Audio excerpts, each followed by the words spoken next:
Benvidos á Cova da Vella. Son Lidia Mariño, son antropóloga cultural, tamén fisioterapeuta.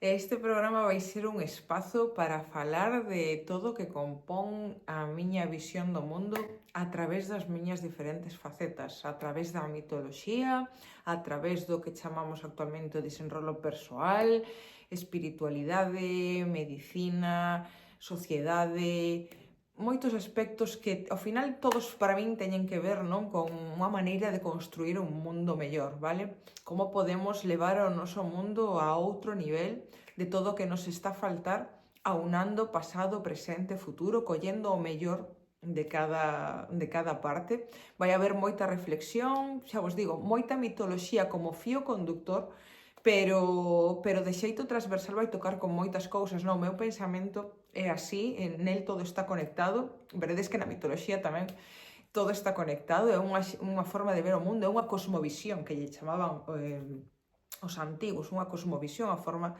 de ver o cosmos, de ver a propia vida. Bueno, pois a través desto iremos conducindo un pensamento, ¿no? que nos faga reflexionar.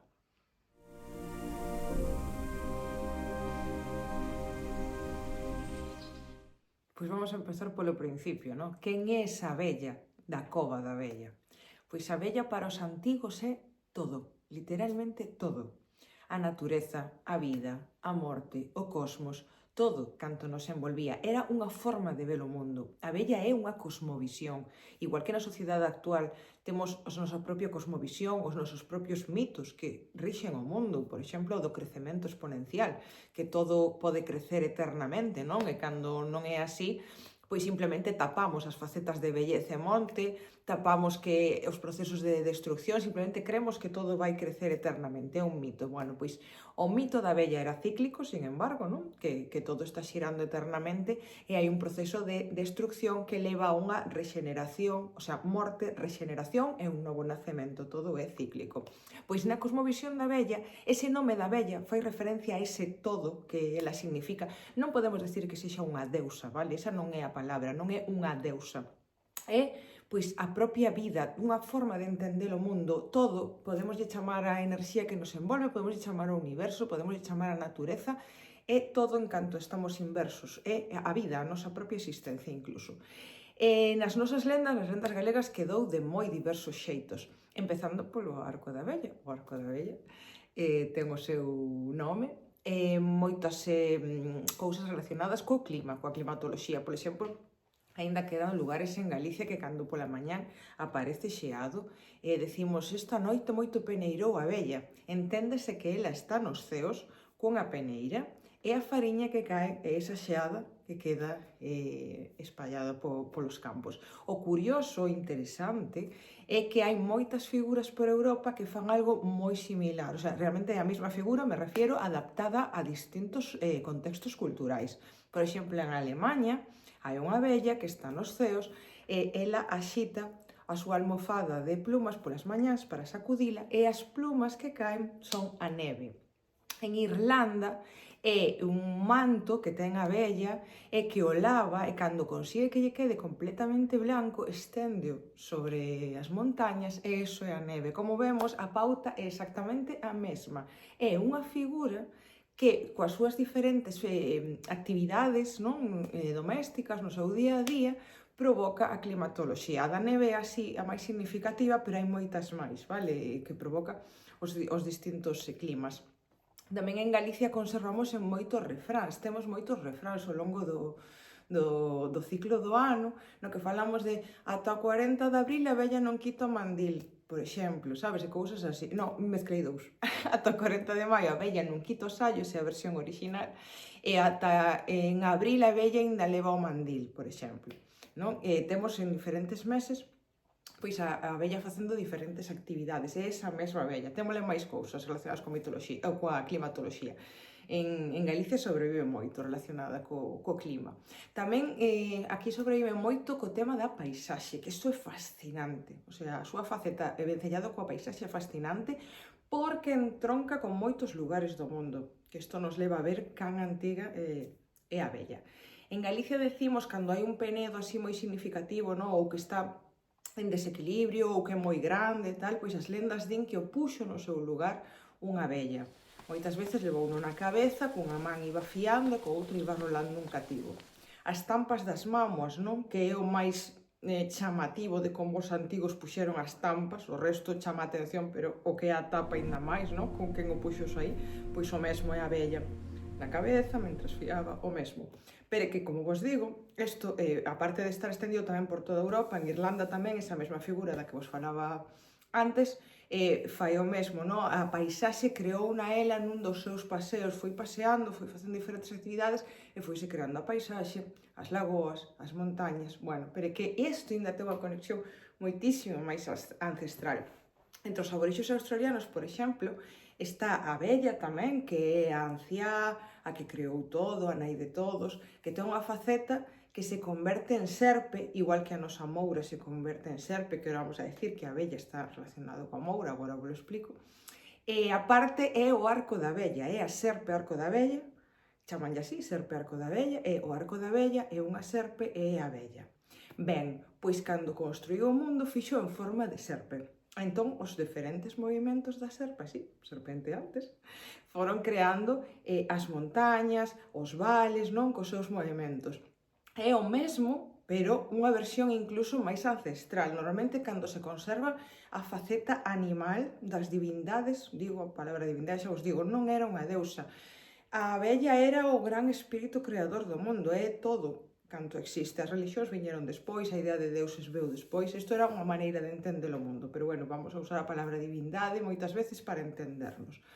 Pois cando se conservan en faceta animal é moito máis antigo, aparte que os aborixes australianos pois teñen unha forma de vida que está máis vencellada con formas de existencia que levan moitos anos xa perdurando, entonces os seus mitos teñen ese pouso ancestral. E xa vos digo que a mesma personaxe e isto dinos está en moitísimos lugares do mundo. Eu acórdome cando empecé a investigar hai 12 anos xa, que ao principio atopaba por toda Europa e fascinábame, non? Oh, que guai, a vella está por toda Europa. Pero despois xa empecé a atopala en outros lugares do mundo que tes que decatarte que é a mesma personaxe, fai exactamente o mesmo, o sea, crea o clima, crea a paisaxe, as mesmas pautas e diste, non pode ser, ten que ser a mesma, non?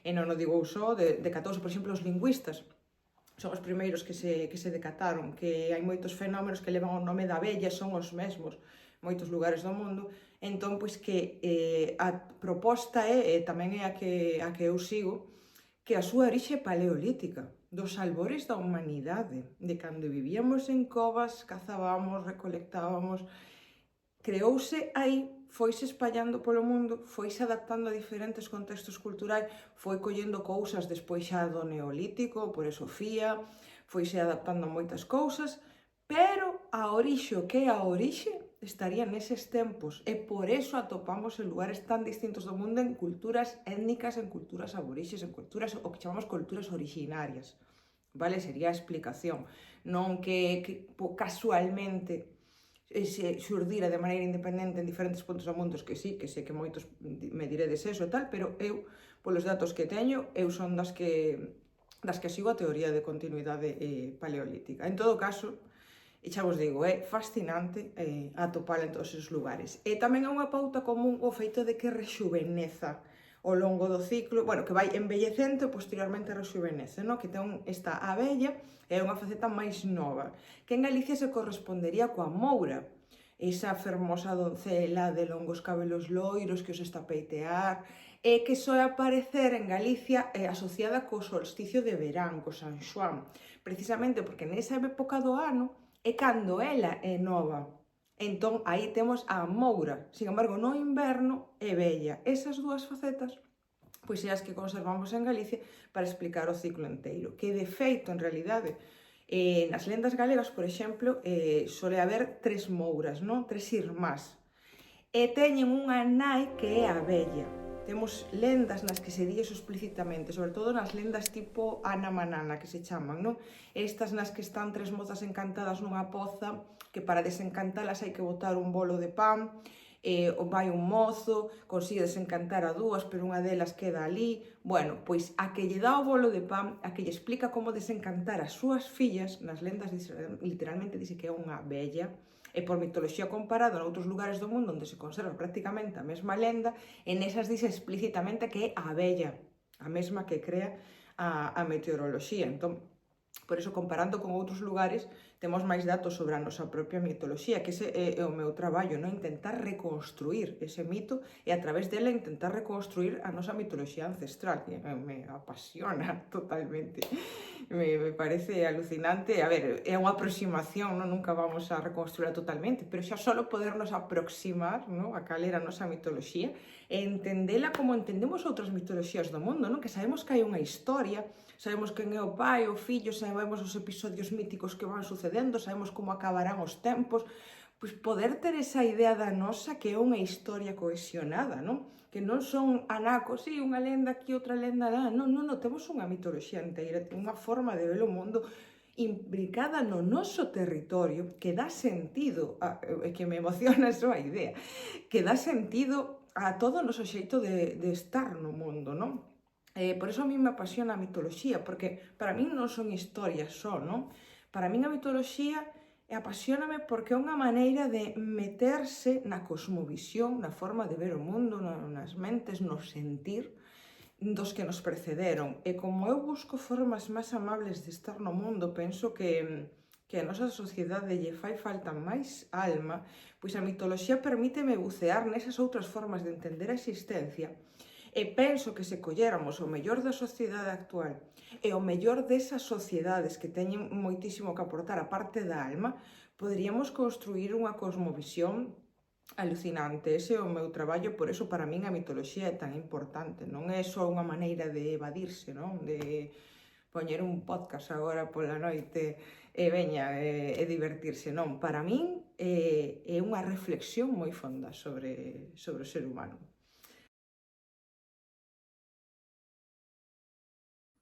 Na mitoloxía galega a vella crea o clima, axiada coa súa peneira, construe a paisaxe tamén, leva pedras na cabeza mentras cunha man vai fiando e coa outra vai arrolando un cativo.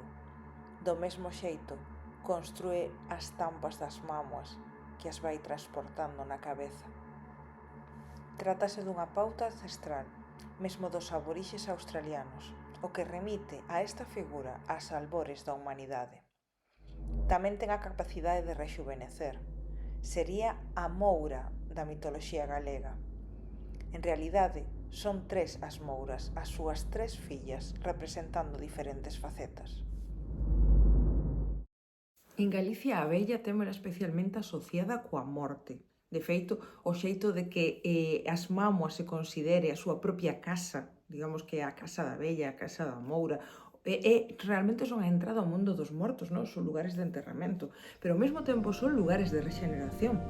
De feito, as mámoas teñen forma de útero, a cámara sepulcral e a canle do parto é o pasillo ese polo que entra. E de feito estaban cubertas de terra e un túmulo que sería a propia barriga, vale? Cando estaban enteiras, o que se vía é eso, como unha barriga e a canle do parto. E de feito, o que estén orientadas ao solsticio de inverno e que ese día o sol, os raios do sol entren pola cámara, batan no fondo o día que o sol, digamos que ese día é o día máis curto do ano, pero a partir de aí a luz comeza a medrar, os días comezan a medrar. Entón, todas as culturas do mundo é o nacemento do sol.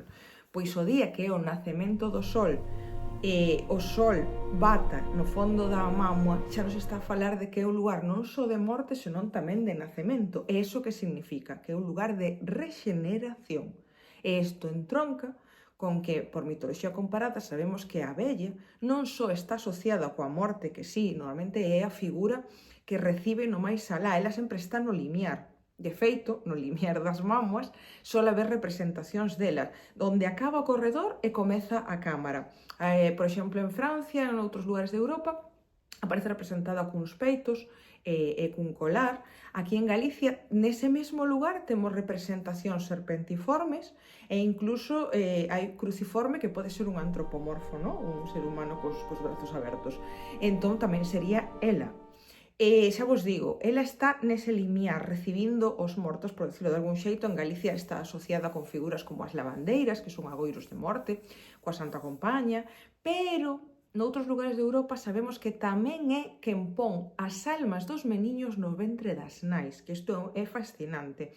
De feito, por exemplo, en Alemanha, en lugares de Centro Europa, din que se as mulleres se bañan nas súas pozas, pois é cando a alma dos cativos entra nos seus ventres e quedan embarazadas. En Galicia decimos isto, por exemplo, en lugares como no Santuario da Lanzada, non? Nos baños das 9 ondas. E ese lugar está asociado tamén coa Santa Compaña e coa vella. O sea que pode ser que detrás desa Virxe da Capela da Lanzada estuvera a vella, porque entronca con estas ideas de que ela é quen otorga a morte, quen otorga o nacemento, e, por tanto, ela é quen fai ese proceso de regeneración, porque os antigos creían en ideas de reencarnación, que a alma persiste de algún xeito. E é lóxico que tuveran estas crenzas, porque, como vos digo, normalmente as sociedades teñen, por decirlo de algún xeito, un monomito, un esquema mental que se aplica a todo, non? Nos xa vos digo que temos o do crecemento exponencial e aplicámoslo a todo. A economía, a explotación da natureza, que odio a palabra explotación, porque creemos que o ser humano pode aumentar exponencialmente canto pode explotala. Creemos que a economía pode medrar exponencialmente. Creemos que a nosa vida témonos que manter sempre na cresta da ola, non? Por eso, pois facemos operacións estéticas o que sexa para manternos sempre xoven, e os vellos e a morte é algo que apartamos porque non encaixa no noso esquema do crecemento exponencial en manterse na cresta da ola. Pero os antigos si estaban conformes con esa idea cíclica, para eles estaba esa morte e regeneración porque era algo que observaban na natureza. No inverno parece que todo está morto pero volve á vida. Entón, no momento que eles teñen ese esquema mental, é lóxico que tamén teñan crenzas vencelladas coa idea de reencarnación, de que o teu espírito, inda que o teu corpo morre, de algún xeito sigue vivo, porque igual que no inverno todo morre, pero digamos que o alento vital das cousas sigue vivo, senón na primavera non volvería, hai un espírito, hai unha vida, hai unha enerxía que sigue latente, inda que non se vexa. Ben, pois isto aplicado aos seres humanos é o mesmo, inda que o corpo morra, hai algo que permanece e sigue o ciclo da vida e vas volver de algún outro xeito en forma de animal, planta ou outro ser humano, ou incluso un río, unha pedra, vale, son sociedades animistas que lle chamamos, que creemos que todo ten un ánima, e de feito a palabra animal ven de aí, de ánima, de que os animais tamén tiñan esa enerxía vital. Entón, a vella era a encargada de facer ese proceso de regeneración.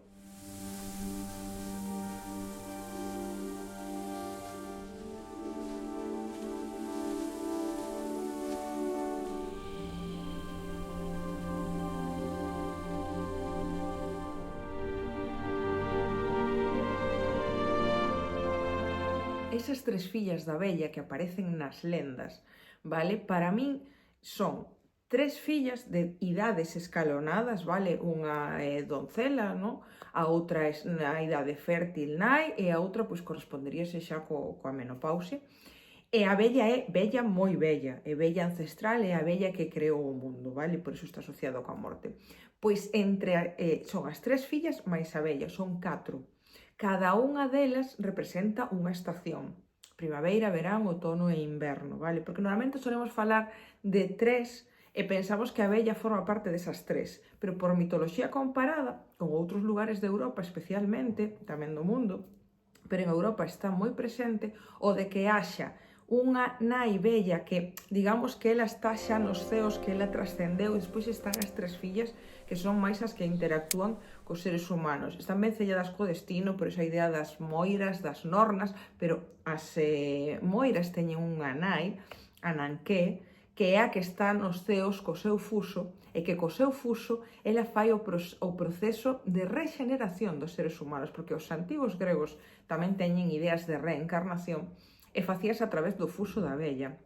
E as súas tres fillas son as que poñían o fío do destino dos seres humanos. Ela guiaba o fuso e as fillas o fío da vida que marcaba o destino dos humanos. Pois na cosmovisión galega, máis ou menos eso corresponderíase coas tres mouras, coas súas idades escalonadas, unha é a que aparece peiteándose os seus cabelos, que a vez corresponde con ese peite de Cardar Alá, outra sería a que ten o fío no velo de lá, e outra sería a que aparece coas tesoiras. Temos moitas lendas galegas dunha mouro que aparece con tesoiras, que normalmente esta considerámola nas nosas lendas mala, porque é a que representa a morte. Normalmente é envexosa, envexa a primeira muller do protagonista da lenda, ou ela é a muller e envexa ao pretendente, ou algo así, non? Sempre hai un carácter envexoso, un carácter rencoroso, e entonces ela utiliza as súas tesoiras, pois corresponderíase con esa terceira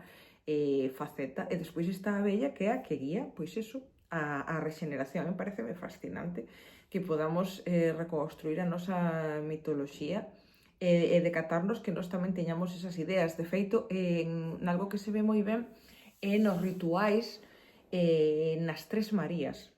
As Tres Marías, na mitoloxía galega, son tres mulleres que se aparecen na morte, por exemplo, para levar a alma máis alá, e que aparecen nos nosos rituais curativos. Cando un neno está enfermo e se facían ritos para curalo, tiñan que aparecer Tres Marías.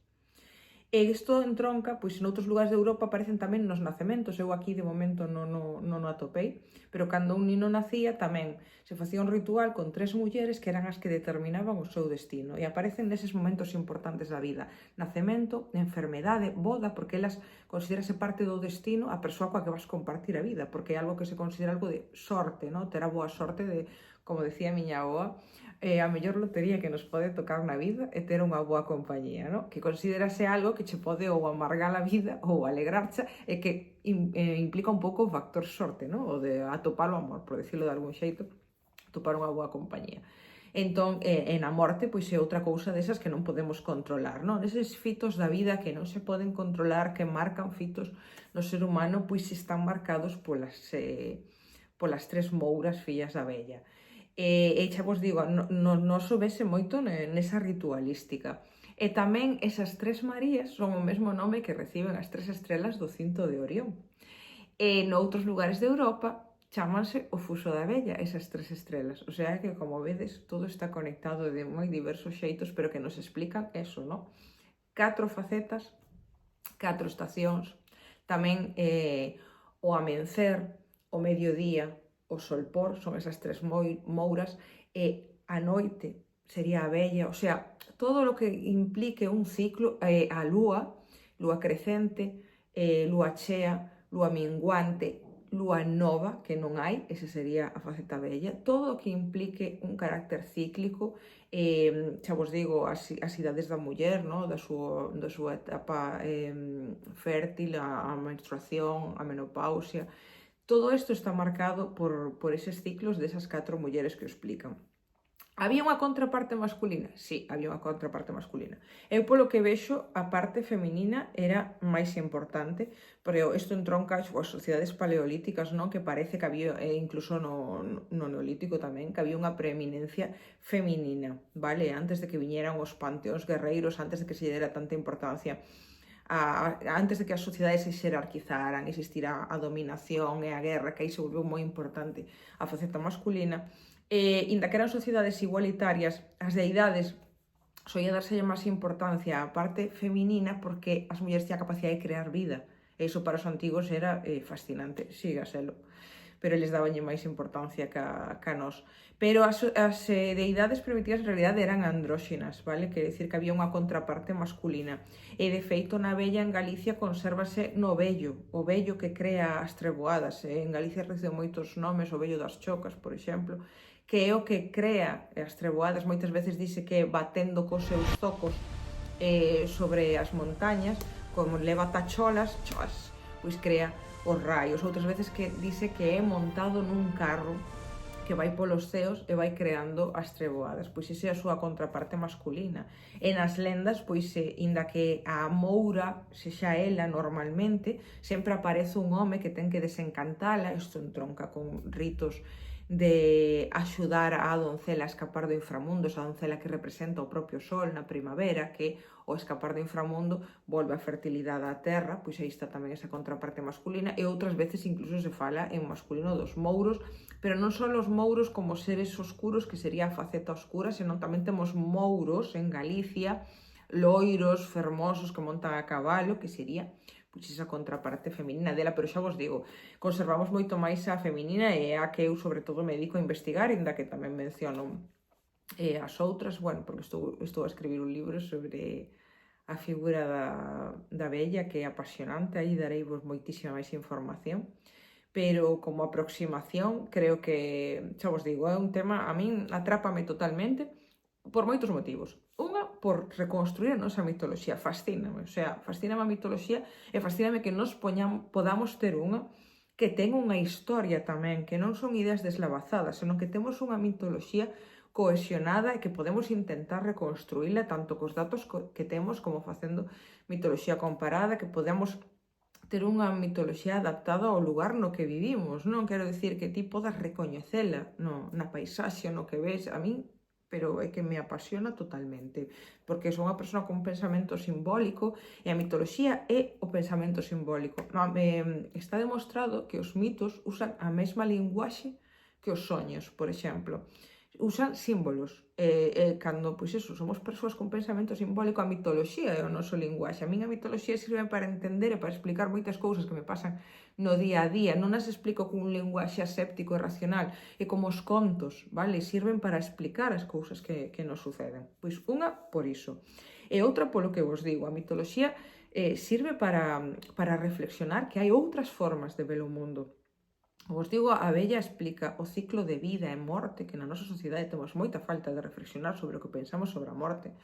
Explica as ideas sobre o destino, explica formas de vencellarse coa natureza, porque se crees que todo ten un ánima, vaste vencellar de outra forma con ela. De feito, para o proceso que se fixo de que o ser humano empezara a domesticar a natureza, tuvo que romperse esa antiga idea de que todo tiña un ánima, porque senón sería imposible. Non poderíamos facer o que facemos actualmente, como explotamos tanto a terra como os animais, se seguíramos a creer que teñen un ánima e que podemos ser nós mesmos encarnados ou os nosos antepasados. Entón, esas ideas animistas levan a unha conexión coa natureza, a respetala de outro xeito. Despois as ideas de que todo está conectado, vale? Para nesa cosmovisión da vella vese moi claramente que todos estamos conectados. A vella correspondería con ese lugar ao que chegamos nas meditacións, as persoas que meditamos, no? Ese estado de consciencia no que todo se queda en paz e que tes esa sensación de que estás conectado con todo no mundo, pois esa sería esa idea da vella. E despois esas ideas de que hai algo despois da morte, esas ideas trascendentes que pois é o mesmo do que falan as experiencias cercanas á morte das que tanto se está a falar agora. Podemos dedicar un día a algo a eso porque é fascinante, o mesmo que din as experiencias cercanas á morte, o mesmo que di a mitoloxía, e que nos dá outra forma de entender a morte. Tamén a física cuántica fala das mesmas cousas nunha linguaxe científica das que fala estes mitos. Entón, como vos digo, estudar o mito da vella, esta cosmovisión tan arcaica, é estudar que hai outra forma de estar no mundo, hai outra forma de ver o mundo. E como vos digo, eu penso que se a unimos coa actual, poderíamos crear unha visión do mundo moitísimo máis amable. Penso que esa é a resposta xusto que nos está a faltar. Ese baleiro existencial, pois tantas depresións, tanto malestar, penso que é esa parte. Penso que se conseguimos aunala co que temos, crearíamos un mundo brillante, por iso a miña teima de explicar a vella. E nada, seguiremos falando de moitos máis temas destos, xa vedes, non? Que para min todo está unido. Para min falar dunha cousa e outra non é falar de temas distintos, é falar do mesmo. Entón iremos debullando moitas máis cousas nos sucesivos programas e agardo que vos gustara. Vémonos noutra no mundo da vella.